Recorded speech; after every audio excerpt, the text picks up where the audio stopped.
You need to take care of Henry, I say. He's our 7-month-old golden doodle. I stuff my laptop into my bag, hoping to get some work in, hoping Jamie's right. Probably. But it's self-preservation. The sound of my heart beating deep in my ears tells me it's not true. Bump, bump, bump, bump, bump, bump. Okay, love you, I shout from the door. Call you soon. Mom is in the waiting room when my sisters and I arrive. She's alone and looks scared. She's pale. I've never seen her like this before. Dad fell on the floor beside the bed, she tells us. She'd been downstairs, and when she came into their room, she found him there. He tried to get up, but couldn't. He tried to speak, but couldn't. She called the ambulance. She stayed beside him, holding him until they arrived. He must have been terrified. Time is a blur now. A nurse tells us that a doctor wants to see us in a private room. Mom used to work in an ER. She shakes her head, squeezes her lips tight, and then her voice breaks. It's never good when they want to take you to a room, she says. She's never flinched. She's witnessed it all, no problem. But now, she's falling apart. I try to calm her as we wait in a lamp-lit room with 2 brown couches and flowers on side tables. I've never been more afraid. I hold my breath when the doctor opens the door. He is a serious-looking man, probably in his 60s. The hospital's lead neurosurgeon. The title sounds important, reassuring. He tells us that Dad is out of surgery and that it has gone well. I breathe quietly, but it feels like a gasp after being held underwater.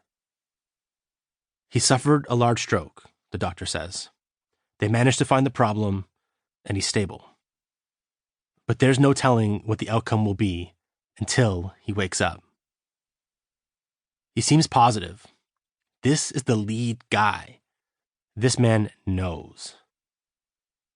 There is some swelling around his brain, and that needs to go down, the doctor tells us. Best case scenario, he'll recover well, although he'll probably need some rehabilitation.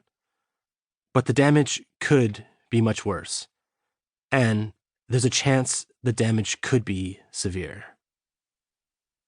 We won't know until he wakes up, the doctor says again.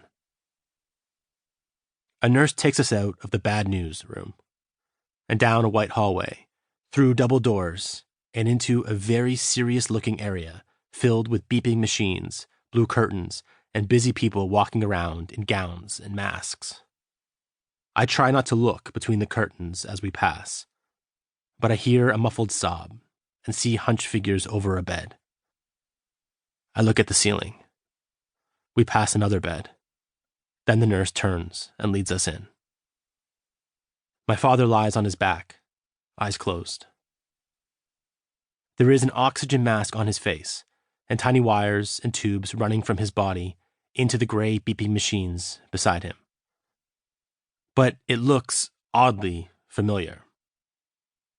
For several years, when I was young and scared of everything, I'd often wake up in the middle of the night and rush into my parents' room. I wouldn't be able to fall back to sleep unless I was beside my dad. He always slept on the same side, closest to the door. I'd sit next to him on the bed, too light for him to notice.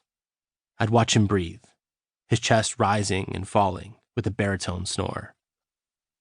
It wasn't peaceful. My father was never a great sleeper, which is a trait he passed on to me. He'd go to bed late and get up early. Rest seemed like labor to him, but I'd watch him take several breaths before giving him a light nudge. Dad? He'd stir and half open his eyes. Can't sleep, I'd say. Okay, buddy. And he'd shift over in bed, never fully waking, while I curled into him, safe from the wild beasts of my mind. My father does not look peaceful here.